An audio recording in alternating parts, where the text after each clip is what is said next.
이번 시간에는 비유동자산에 관한 회계 처리에 대해서 살펴보도록 하겠습니다. 비유동자산은 기업이 장기간에 걸쳐서 소유하고 있는 여유자금을 활용할 목적으로 투자를 하거나 또는 1년 이상 장기간에 걸쳐서 영업활동에 사용할 목적으로 보유하고 있는 자산들을 의미합니다.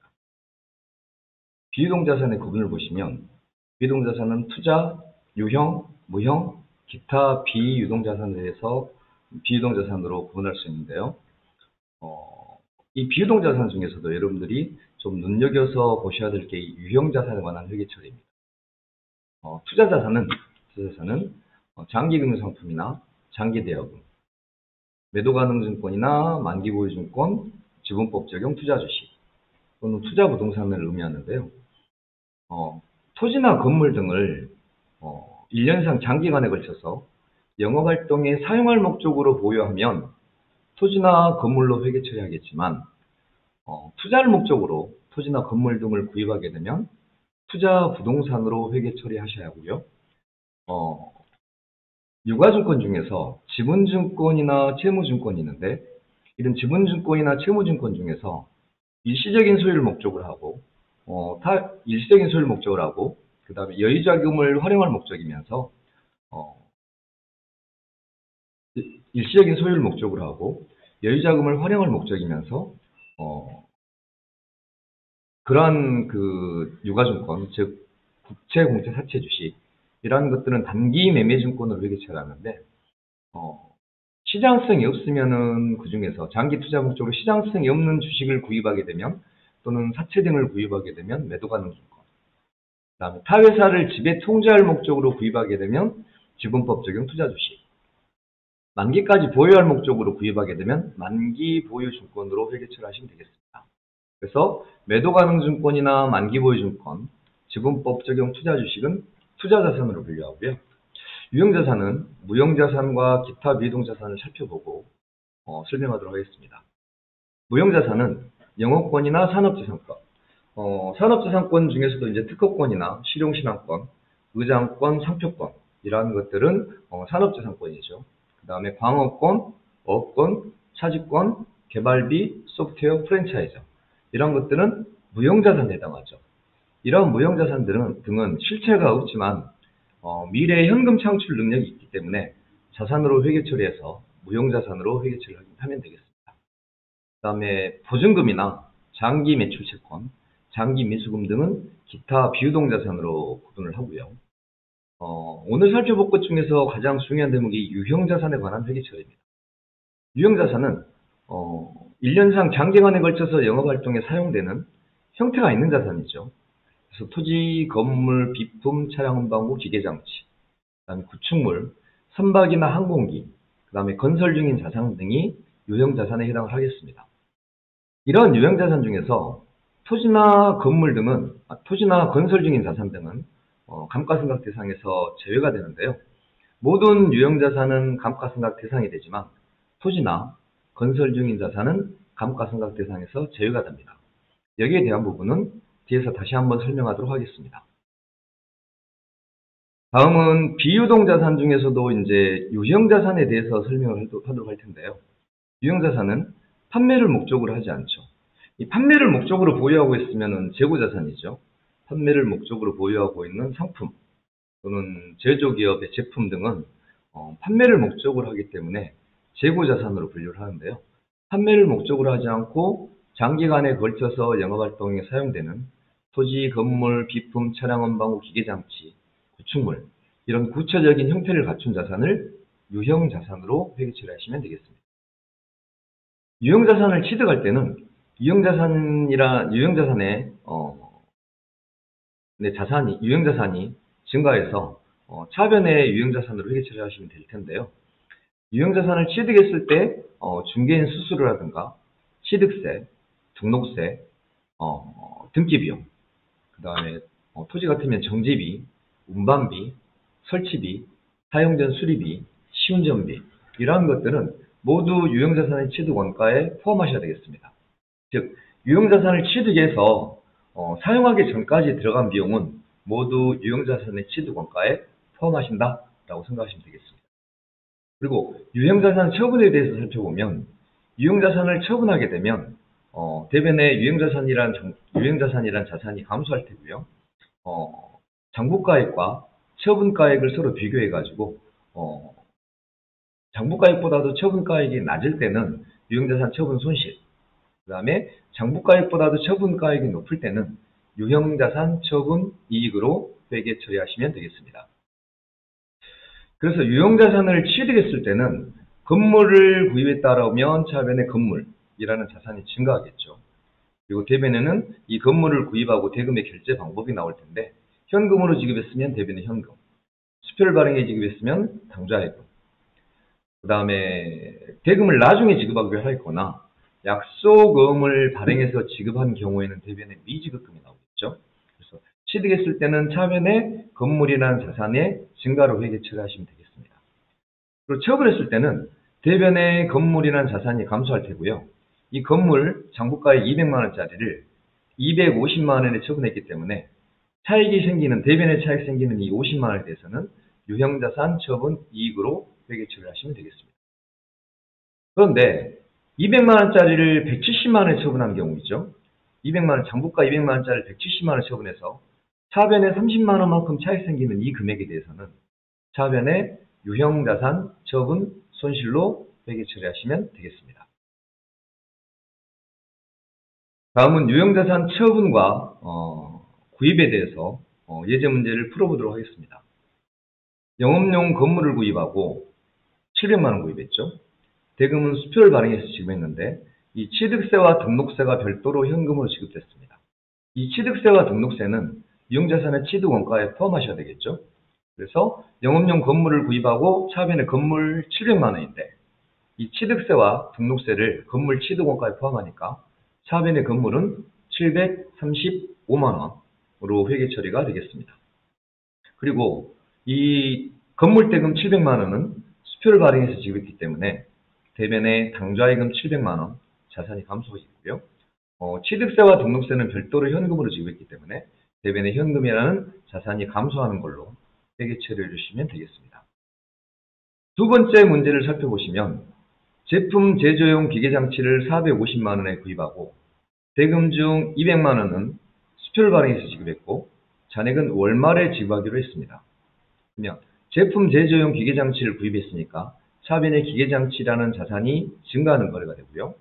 대금을 결제해야 되는데 대금 중, 즉 450만 원 중 200만 원은 수표를 발행해서 지급했으니까 대변에 당좌예금 200만 원, 잔액은 월말에 지급하기로 했으니까 대변에 미지급금 250만 원, 이렇게 회계 처리를 하시면 되겠습니다.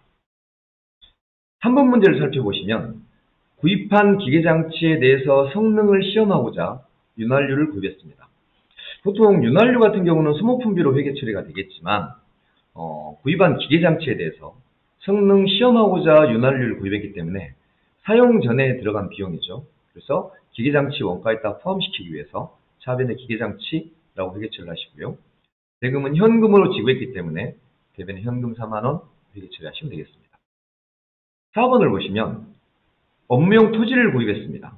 토지를 구입했으니까 차변에 토지 700만 원. 대금 결제를 해야 되는데요. 대금 중 450만 원은 수표를 발행해 지급했습니다. 수표를 발행하여 지급하다 대변에 당좌예금 450만 원. 잔액은 월말에 지급하기로 했으니까 대변에 미지급금 300만 원 이렇게 회계 처리하시면 되겠습니다. 다음은 유형자산의 감가상각에 대해서 살펴보도록 할 텐데요. 감가상각은 토지를 제외한 모든 유형자산은 사용함으로써 그 가치가 감소하게 되겠습니다. 유형자산은 말씀드린 것처럼 토지를 제외한 모든 유형자산, 건물, 비품, 차량 운반구, 기계장치, 구축물 이러한 모든 유형자산은 사용이 경과하거나 그 다음에 그 기간이 경과하게 되면 그 가치가 감소하게 되겠죠. 예를 들어 차량을 3천만 원짜리 업무용 자동차를 구입했어요. 1년이 지나면 그 업무용 자동차의 가격은 내가 구입한 가격은 3천만 원이지만 1년 동안 사용함으로 인해서 그 가치가 감소를 했다는 거죠. 그 가치 감소액을 우리는 감가라고 얘기하고요. 얘를 비용으로 계산하는 게 바로 이제 감가상각비입니다. 그래서 감가상각비는 유형자산의 장부 가격을 감소시키는 절차를 감가상각이라고 하고요. 또는 취득원가를 비용화하는 과정이다 라고 생각하시면 되겠습니다. 그래서 모든 유형자산은 감가상각 대상이 된다. 토지는 제외한다. 이렇게 기억하시면 좋겠습니다. 토지 말고도 건설 유형인 자산도 아직 사용을 하지 않았기 때문에 감가상각 대상에서 제외됩니다. 그래서 모든 유형자산은 감가상각을 하는데 토지나 건설 중인 자산은 감가상각하지 않는다 라고 기억하시면 좋겠고요. 다음은 감가상각의 3요소를 설명을 드릴 텐데요. 감가상각의 3요소는 취득원가, 내용연수, 잔존가액입니다. 이 취득원가는 구입가격에 취득시 부대비용, 중개인수수료, 설치비, 시운전비, 사용료 수리비 등 이러한 부대비용을 취득원가에 같이 포함시켜야 되고요. 내용연수는 평균적인 수명이죠. 예를 들어서 차량 운반구 같으면 보통 내용연수를 5년, 건물 같으면 내용연수를 10년 정도 추정을 하고 있습니다. 그래서 평균적인 수명을 내용연수라고 얘기할 수 있겠습니다. 그 다음에 잔존가치, 즉 잔존가액은 내용연수가 경과한 후에 처분할 수 있는 예상 가격을 말하는 거죠. 그러니까 자동차를 3천만 원 주고 어머니 자동차를 구입했어요. 그리고 5년 후에 그 차를 팔 때 장부가액이 남아있지 않더라도 처분할 수 있는 가격이 있겠죠. 예를 들어서 뭐 500만 원에 처분할 수 있다라고 한다면 500만 원이 잔존가치가 되겠죠. 그래서 감가상각의 3요소는 내용연수, 취득원가, 잔존가액이다. 공시과 관련해서도 감가상각비를 계산하는 공시과 관련해서도 이 내용은 꼭 알고 계셔야 되겠습니다. 다음은 감가상각비를 계산하는 방법인데요. 감가상각비는 사용이나 기관 경과에 의한 가치 감소를 감가라고 얘기하고 그 금액을 감가상각비로 비용화한다라고 말씀드렸죠. 이 감가상각비를 계산하는 방법이 정액법, 정률법, 그리고 생산량비례법, 연수학계법이 있습니다. 이 네 가지 공식 중에서 이 정액법하고 정률법 공식은 꼭 여러분들이 기억을 하셔야 되는 공식이겠습니다. 이제 감가상각비를 계산하는 방법이 정액법, 정률법, 생산량비례법, 연수학계법 등이 있지만 그 중에서도 이 정액법과 정률법으로 계산하는 공식은 꼭 외우셔야 되고요. 정액법 공식은 내용연수분의 취득원가 마이너스 잔존가액 하면은 정액법으로 감가상각비를 계산하는 방법이 나오는 감가상각비가 계산이 되는데요. 이 정액법은 매 결산시마다 감가상각액이 균등하게 계산이 됩니다. 이렇게 내용연수분의 취득원가 마이너스 잔존가액으로 감가상각비를 한번 계산하면 그 금액이 매년 균등하게 계산된다는 거죠. 그래서 정액법은 직선법이라고도 얘기합니다. 그래서 정액법 공식 내용연수분의 취득원가 마이너스 잔존가액. 잔존가액이 없다면 취득원가를 내용연수만큼 나눠주면 매년 같은 금액의 감가상각비가 계산이 된다는 것이죠. 그 다음에 정률법은 체감법이라고 하는데 매기 감가상각 금액이 줄어듭니다. 그러니까 초기의 감가상각 금액은 크고 갈수록 감가상각 금액이 줄어드는 거. 체감법이고 정률법인데요. 정률법 공식은 취득원가 마이너스 감가상각 누계 곱하기 정률 하면 1년분 감가상각비가 계산이 되겠죠. 그래서 취득원가 마이너스 감가상각 누계 곱하기 정률이 정률법 공식이다. 이 취득원가 마이너스 감가상각 누계액을 미상각 잔액이라고도 얘기하는데요. 미상각 잔액이 곧 장부가액이겠죠. 근데 정률법이 체감법이라 해서 정액법은 매년 같은 금액의 감가상각되는 반면 정률법은 초기의 감가상각 금액은 크고 갈수록 감가상각 금액이 줄어드는데 이 감가상각 누계액 때문에 그렇죠. 초기에는 감가상각 누계액이 영원이겠지만 갈수록 감가상각 누계액이 증가하겠죠. 그래서 취득원가에서 빼는 금액이 크기 때문에 갈수록 감가상각비는 줄어들겠습니다. 그래서 정의법 공식은 내용연수분의 취득원가 마이너스 잔존가액. 정률법은 취득원가 마이너스 감가상각 누계액 곱하기 정률. 이렇게 감가상각비를 계산하면 된다. 라는 것이고요. 생산량 비례부과 연수합계법은 이렇게 계산하는 방법이 있다. 라는 것 정도로 기억하시면 좋겠습니다. 이렇게 정액법이나 정률법 또는 생산량 비례법, 연수합계법으로 감가상각비를 계산했으면 그 감가상각비를 장부에 기장을 해야 할 텐데요. 이 감가상각비를 장부에 기장하는 방법은 직접법하고 간접법이 있습니다.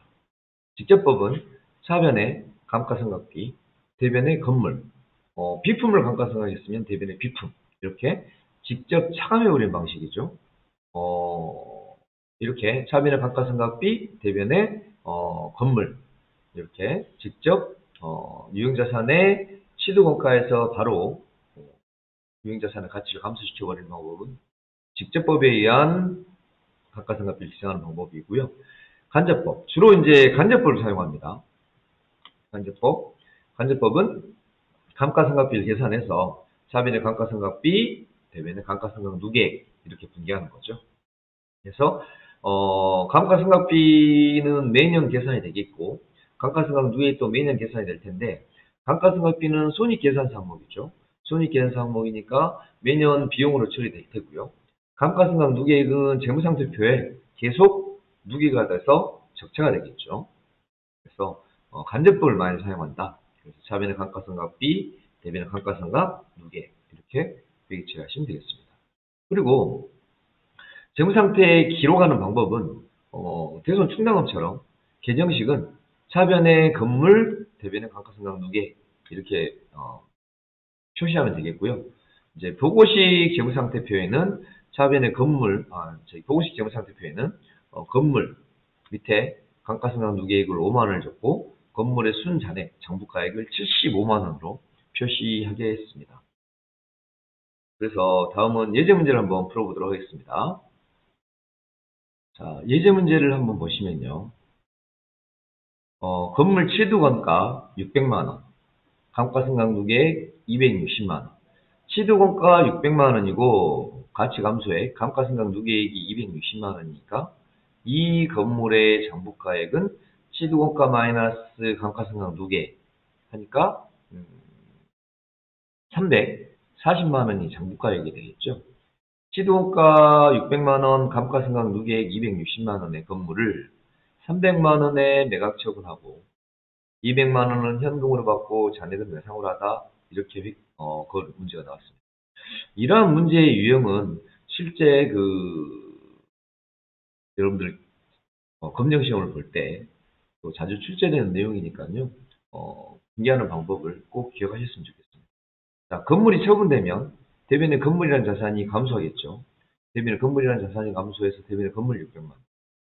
그리고 감가상각비를 간접법으로 분개했다면 이 건물에 딸려있는 감가상각 누계액이 대변회가 260만 원 있겠죠. 이걸 바로 차변해 보겠습니다. 이걸 기억하셔야 돼요. 그래서 건물을 처분하면 대변의 건물, 차변의 감가상각. 차량운반구를 처분하면 대변의 차량운반구, 차변의 감가상각. 비품을 처분하면 대변의 비품, 차변의 감가상각. 이렇게 일단은 표시를 하시고 시작하셔야 돼요. 그래야지 장부가액, 잔존가액이 계산이 되겠죠. 장부가액이 계산이 되겠죠. 그래서 건물 600에 감가상각 누계액이 차변에 260이 기록됐으니까 이 건물의 장부가액은 340만 원이에요. 300만 원을 처분했죠. 그럼 40만 원만큼 유형자산 처분 손실이 발생하고요. 왜? 취득원가 600, 감가상각 누계액 260이니까 340짜리 건물인데 300이 처분했죠. 300이 처분했으니까 40만 원만큼 유형자산 처분 손실이 발생하고요. 300만 원 중에서 200만 원 현금으로 받았으니까 차변에 현금 200만 원. 잔액은 외상으로 하였죠. 근데 이 외상이 재고자산에 대한 외상이 아니고 유형자산에 대한 외상이니까 미수금으로 배기처리하셨죠. 그래서 200만 원 현금 받고 차변 현금 200만 원. 잔액은 외상으로 하다 미수금 100만 원. 이렇게 배기처리하시면 되겠습니다. 그리고 2번 문제를 보시면 시도건가 500만 원의 비품을 220만 원에 처분했어요. 근데 대금은 수표로 받아 즉시 당좌이금 했으니까 당좌이금 된 금액이 이제 220만 원이겠죠. 근데 이 비품은 정액법으로 5년 동안 감가상각을 해왔고, 5년 동안 감가상각을 해왔고, 간접법으로 기장을 해왔어요. 그러면 감가상각 누계액이 있다는 거죠. 그래서 감가상각 누계액을 여러분들이 계산을 하셔야 돼요. 그럼 보시면 비품이 취득원가가 500만 원인데 정액법으로 감가상각했고, 취득원가 500만 원의 비품을 정액법으로 감가상각했고 5년 동안 감가상각해왔고, 간접법으로 기장했으니까 감가상각 누계액이 있을 테고요. 내용 연수는 10년이고 잔존가액이 없는 것으로 한다고 했으니까 잔존가액은 0원이겠죠. 그러면 내용 연수 10분의 시도원가 500만 원 마이너스 잔존가액은 0원. 내용 연수 10분의 시도원가 마이너스 잔존가액이니까요. 그래서 내용 연수 10분의 시도원가 500만 원 마이너스 잔존가액은 0원이니까 500만 원을 10만 원으로 나눠야 되겠죠. 내용 연수 10으로 나눠야 되겠죠. 500만 원을 내용 연수 10으로 나누면 1년치 감가상각비는 50만 원이 계산이 됩니다. 근데 5년 동안 감가상각이 왔으니까 50만 원 곱하기 5 해서 감가상각 누계액이 250만 원이 계산되는 거죠. 그러면 취득원가 500에 감가상각 누계액이 250만 원 했으니까 이 비품의 장부가액은 250만 원입니다. 근데 얼마에 처분했죠? 220에 처분했죠. 250짜리를 500에 250 감가상각 누계액이 있으니까 장부가 250짜리인데 250짜리를 220에 처분했으니까 30만 원만큼 유형자산 처분 손실이 발생하고요. 그리고 220은 수표로 받아 즉시 당좌이금했다고 했어요. 수표로 받아서 즉시 당좌이금했으니까 차변의 당좌이금 220만 원 이렇게 회계처하시면 되겠습니다. 다음은 사용 중이던 차량 700 감가상각 누계액이 400이에요. 그럼 이 차량의 장부가액은 300만 원이겠죠. 신형 차량 1000만 원과 교환하고 그 차량을 350으로 평가했어요. 아까 장부가액은 300이었거든요. 근데 이 차량을 350으로 평가한 거죠. 그리고 차액은 월말에 지급하겠습니다. 그러면 이 문제는 구형 차량 700에 감가상각 누계액 400 있으니까 300만 원짜리죠. 이 구형 차량 장부가 300만 원짜리를 신형 차량 1000만 원짜리하고 교환했으니까 구형 차량을 처분하는 분께 신형 차량을 구입하는 분께를 동시에 해줘야 되겠죠. 그래서 먼저 구형 차량부터 회계 처리해 보시면 이 차량을 신형 차량과 교환했습니다. 교환했으니까 대변에 차량 건방고 700만 원이라는 자산이 감소하고요. 바로 차변에 감가상각 누계액이 와야 되겠죠. 감가상각 누계액 400 오면 700만 원에 감가상각 누계액이 400만 원 왔으니까 300만 원짜리인데 얘를 350만 원 평가했으니까 50만 원만큼 유형자산 처분 이익이 발생하고요. 신형 차량과 교환했으니까 차변의 차량 건방고는 신차 1000만 원. 근데 1000만 원 중에서 구형 차량을 350으로 평가했으니까 650을 지급해야 되는데 차익은 월말에 지급하기로 했으니까 미지급급 650만 원 이렇게 회계 처리하시면 되겠습니다.